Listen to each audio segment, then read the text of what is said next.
Tudo bem, meus amigos, minhas amigas? Hoje a gente vai fazer aqui um bate-papo muito interessante aqui, né, com o André, que é da 420 Substratos. Então, salve, salve, André, beleza, meu querido? Salve, Luiz, Só beleza? para você, se apresenta aí pra gente, cara, o que é a 420 Substratos? Conta pra Boa gente. noite, galera. Eu sou o André, da 420 Substrato. A 420 Substrato está aí, ela fabrica um substrato que é ideal para o cultivo canábico. Já está aí desde 2016, né? No Instagram a gente está desde 2018 e é sempre na luta aí ajudando também pela legalização, atualizando, é um canal também de notícia, né? Da gente atualizar todo mundo aí. E o nosso carro-chefe é o substrato que facilita o cultivo, né? Para você cultivar a planta do jeito mais natural possível e tirando os melhores benefícios que você pode ter, né? Que é um cultivo orgânico. Porque hoje todo mundo prefere alimento orgânico, tudo orgânico, não é diferente com a ganja. Muito bacana, cara. Sempre, né, a galera sempre que a gente troca uma ideia, sempre fica com uma dúvida, né? Então, principalmente os cultivadores iniciantes, né? Então, ouve falar, por exemplo, de solo, de substrato, que é a né? Diferença? Então, explica pra gente, em linhas gerais, assim, o que que é o substrato, cara? Olha, o solo, para entender, o nome só é diferente, mas é a mesma coisa, vamos dizer assim. A terra ela é feita por substratos, são estratos de matérias que foram virando a terra, né? Então, resto de pedaço de pau, de folha, de animal, de tudo. Então, isso vira a terra. Então, o substrato é um substrato, por exemplo, se for uma só folhagem moída, é um tipo de substrato, né? O substrato pode ser extraído só do cocô de animais, por exemplo, né? Fezes bovina é um substrato. Humus de minhoca é outro substrato. Aí a gente tem minerais também que já são usados como substrato, tipo perlita, vermiculita, né? Porque a gente usa perlita expandida, vermiculita expandida, que só passa pelo processo de expansão, assim como a argila expandida, que é o que o pessoal mais conhece, que é aquela bolinha, aquela pedrinha, né? Uma bolinha Sim, assim, que sim. parece de cerâmica, aquilo lá é uma argila expandida. Então só passou por um processo de expansão. Então, a gente pode dizer mais ou menos que o substrato seria a cama da planta, onde vai se desenvolver a raiz, onde ela vai adquirir tanto a água quanto os Isso, né, nutrientes, né? cara? Mais ou menos É o isso. principal meio ambiente da planta, né? Porque ela depende do ar muito e da luz também. Então, assim, ela Legal. se fixa no solo e onde ela vai puxar nutrientes, né? A maior parte dos nutrientes é dali.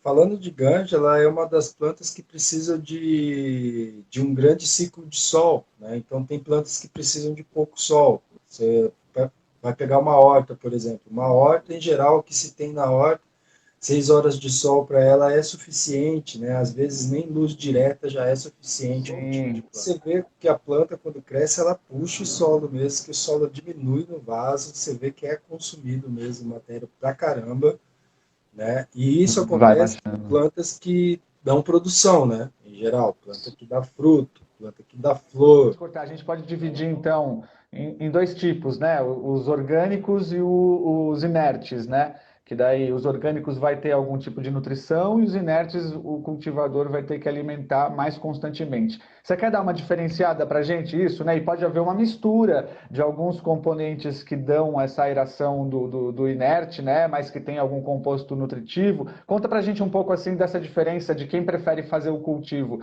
com um solo orgânico e com um solo inerte. Olha, a principal diferença do orgânico para o inerte é no trabalho que você vai ter, sabe? Com o inerte você vai ter muito mais trabalho, indiscutivelmente, porque toda regra você tem que ficar medindo nutrientes, medir o pH, e com o solo orgânico você não tem tanto isso, né? Então a sua medição de pH é diferente, a sua rega também começa a ser diferente. Então, assim, com solo orgânico você consegue regar menos, render mais o cultivo para você, né? A diferença é essa, você vai ter muito menos trabalho com solo orgânico do que com solo com Sim. fertirrigação. fertirrigação. Tanto é que os cultivadores até preparam aquela tabela, né, André, que segue semanalmente o cultivo da planta ali para fazer essa alimentação. Então, acho que é mais para o cultivador iniciante, o que que você sugere, cara? Porque nesse ponto, pelo que eu entendi, então, é mais arriscado, porque o próprio cultivador tem que ficar constantemente alimentando a planta com o solo inerte, né? Então, você acha que isso faz diferença para o cultivador iniciante, por exemplo? Preferir algum substrato mais rico ali, que ele tenha que fazer uma adubação com maior periodicidade, por exemplo, ou você acha que dá para levar logo de cara num substrato inerte numa boa? Olha, o inerte eu não recomendo e acho que ele é muito catastrófico para quem está começando, sabe? Porque tem todo esse lance de medir, de você saber algumas especificidades de cultivo que começa a pesar um pouco, sabe?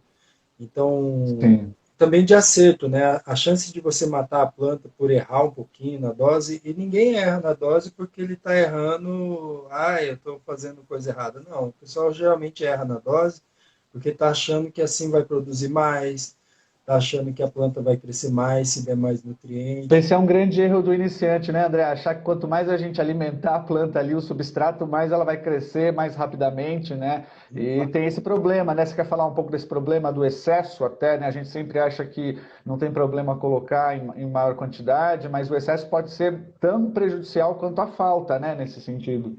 Olha, tem vários excessos, né? Desde o início tem alguns excessos que são coisas que eu bato sempre, porque eu vejo que isso faz diferença e realmente ajuda muita gente. Coisa simples.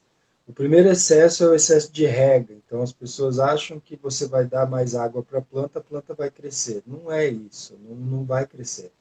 Então no início da planta, principalmente se você der muita rega, você não faz ela crescer as raízes, você afoga a planta, ela não consegue absorver um monte de nutriente por causa do excesso de água. Então você não vai ter um desenvolvimento muito bom e às vezes você até mata a sua planta. Então o primeiro excesso que tem é de água, tá? Na geral, de muita gente. Legal.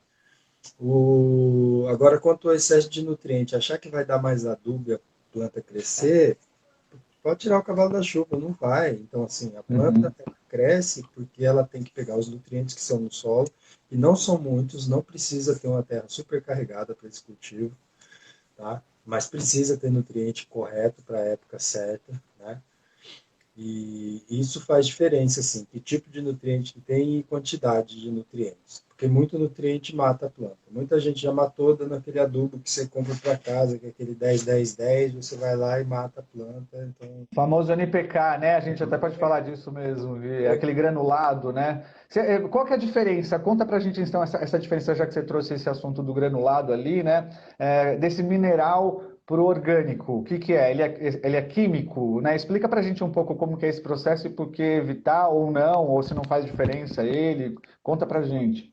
é um conjunto de coisas. A planta ela não puxa todo o nutriente que ela precisa do solo, né? Dependendo também do fotoperíodo que ela está, da genética e tudo mais.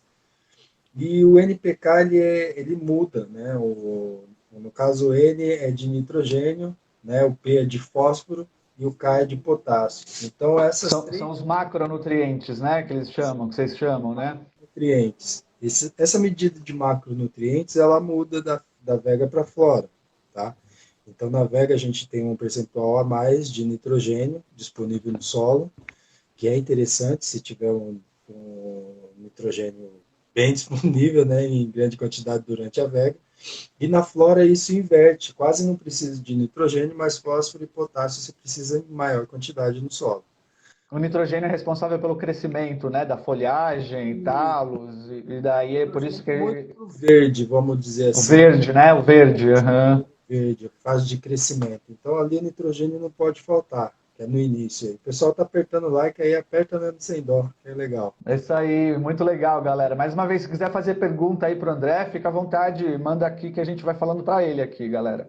É, então, velho, para te contar, o lance de dosar a mão do começo ao fim. E assim, a planta também vai precisando de outras quantidades de luz à medida que ela for crescendo, né? Então você começa com uma quantidade de luz e depois você vai aumentando. Tem que aumentar. A planta precisa de luz. Ela cresce porque ela tem a energia dos fótons, né? Que é energia de luz, para fazer a fotossíntese. Fóton, luz, fotossíntese. Então ela precisa muito.